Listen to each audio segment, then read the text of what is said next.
اللہ تعالیٰ نے انسان میں دو چیزیں ایسی رکھی ہیں جن کے جذبے ایک دوسرے کی ضد ہیں۔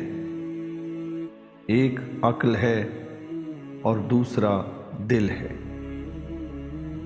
چونکہ عشق دل سے ہوتا ہے، لہٰذا یہ ان چیزوں کو بھی محسوس کر لیتا ہے جو عقل کی کسوٹی پر پرکھی نہیں جا سکتی اور نہ ہی عقل سے محسوس کی جا سکتی ہیں۔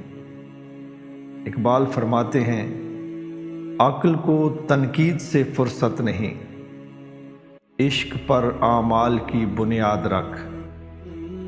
اقبال نے ہمیشہ عقل کے مقابلے میں عشق کا ساتھ دیا ہے۔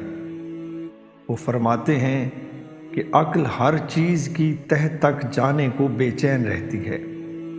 کچھ مقامات تک تو یہ پہنچ جاتی ہے، لیکن کچھ مقامات اس کی دسترس سے باہر ہوتے ہیں۔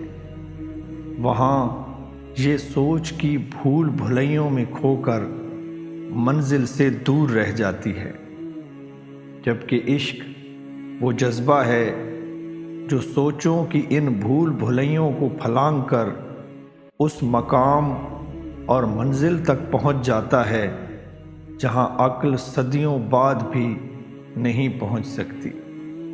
لہٰذا دماغ اور عقل کی بجائے عشق کو اپنا رہبر بنانا چاہیے، وگرنہ دنیا اور آخرت کہیں بھی کامیابی کا حصول ناممکن ہے۔ یوں عشق کے معاملات میں عقل ایک انسان کو گمراہ بھی کر سکتی ہے۔